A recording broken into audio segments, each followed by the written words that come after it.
acciones muy concretas y resultados evidentes.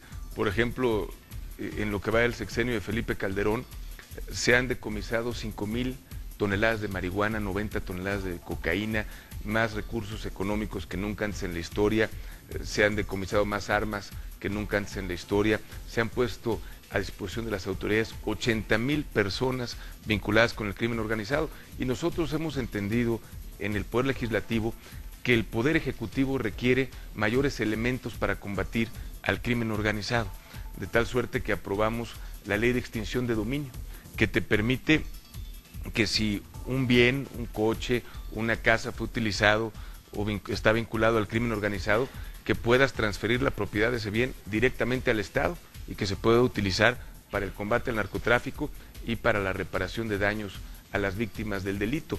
Por otro lado, también aprobamos la ley de narcomenudeo, que me parece fundamental porque estamos viendo que el problema del narcotráfico y del consumo de la droga en nuestro país es real. Antes México era un país de paso de la droga, hoy lamentablemente se está consumiendo por nuestros jóvenes, de tal suerte que con esta ley se da facultades a los gobiernos estatales y los gobiernos municipales para que puedan combatir el narcomenudeo. Anteriormente solo el gobierno federal o los policías federales podían combatirlo, pero son 40,000 policías federales en todo el país, sin embargo son 400,000 policías estatales y municipales. Esto es fundamental. Creo que ahora le corresponde a los estados y municipios pasar por el examen de confianza, es decir, por el polígrafo a todos los elementos que trabajen en las corporaciones para asegurarse que estén trabajando para los ciudadanos y no para los delincuentes.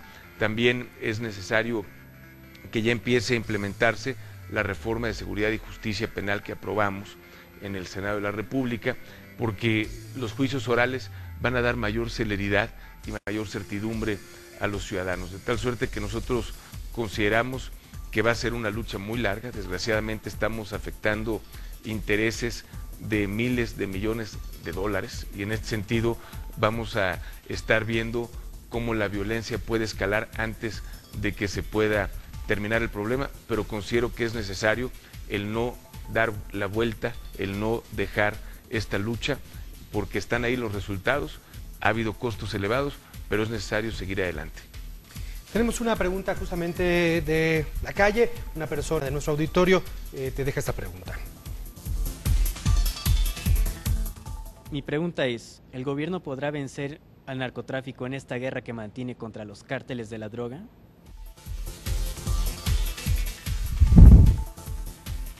Pues considero que, como lo comentaba, va a ser una lucha muy larga, muy costosa, no solo en términos de recursos humanos, materiales y financieros, sino en términos de vidas humanas, pero creo que no tenemos opción. Creo que el narcotráfico es como un cáncer que estuvo invadiendo nuestro país sin que nadie se diera cuenta o sin que nadie quisiera darse cuenta, sin que nadie hiciera absolutamente nada, y ahora que estamos infestados de la enfermedad tenemos que tomar medidas, y como con el cáncer, cuando toman quimioterapias, cuando se toman radiaciones, hay efectos secundarios muy duros. Creo que es lo mismo que vamos a tener que enfrentar, pero estoy convencido de que en el mediano plazo sí podemos vencer al crimen organizado. Adelante. Buenas noches, mi nombre es Lupita Herrera, soy cirujano dentista y ama de casa principalmente. Doctor, mire, estamos viendo que la corrupción está llegando a todos los niveles, no podemos hablar de uno en específico porque estaríamos mintiendo.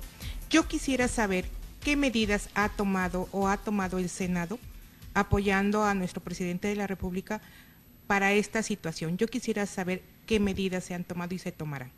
Bueno, se aprobó una reforma en materia de transparencia para poder garantizar que todos los ciudadanos tengamos el derecho a poder tener la información acerca de cómo se gastan los recursos públicos. Lamentablemente todavía aquí en Puebla estamos muy rezagados en materia de transparencia. La ley de transparencia estatal es de las menos progresivas del país y en este sentido mucha gente no sabe de esta reforma constitucional que aprobamos, que nos da ese derecho de saber cuánto gana cualquier político, cuánto cuesta una obra pública, porque a veces estamos cuestionándonos este tipo de situaciones y sin embargo no tenemos los elementos.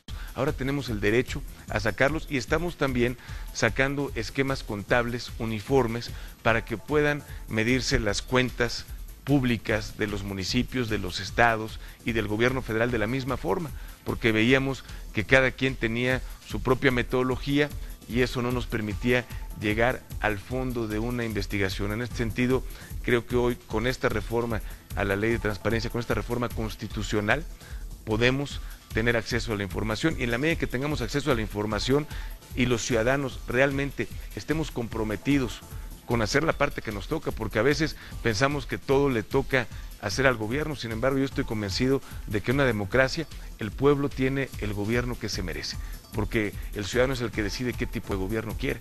En este sentido debemos de participar, y para mí los mejores contralores son los ciudadanos. También el gobierno federal ahora está haciendo la Contraloría Social, en donde presenta una obra pública, le da el expediente a los beneficiarios de la obra.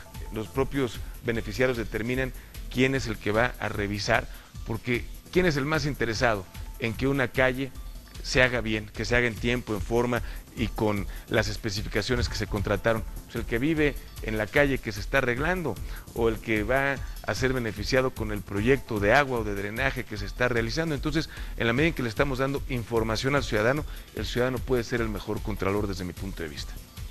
Les agradezco mucho a las dos su participación en esta mesa. Tenemos que hacer una nueva pausa para estar de regreso con una mesa vinculada a asuntos de índole político. Seguramente será interesante conocer también puntos de vista en torno a este asunto. Si no nos permite, estamos de regreso. En corto conversamos este día con el senador de la República, Rafael Moreno Valle.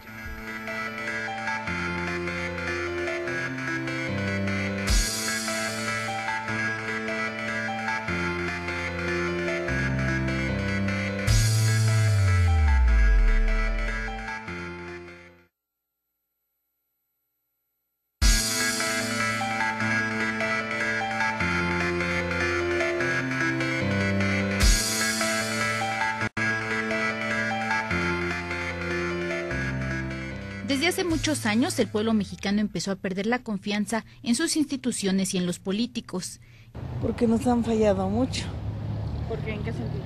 Pues nada más se ocupan de pedirnos cobros por todo, exagerados, impuestos y más impuestos.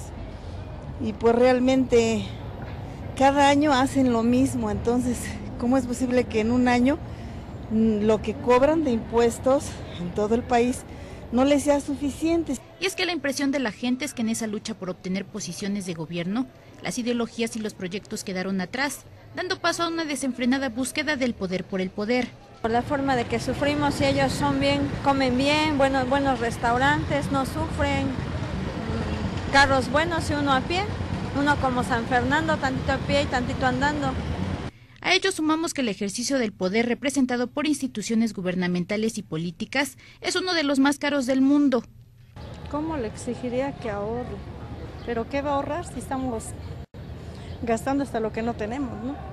Están aumentando impuestos y todo, ¿de qué manera? Los políticos tienen demasiado dinero y no se preocupan por la gente pobre, que a veces no tiene ni para comer y solo se sustenta a veces con el salario mínimo que ellos creen que nos están haciendo una ayuda. Sin embargo, nos están perjudicando y están empobreciendo más al país. Y aunque las voces desde el propio gobierno cantan que en 2010 se verán ahorros contundentes, será hasta que se analice el presupuesto de egresos qué tan real es ese compromiso.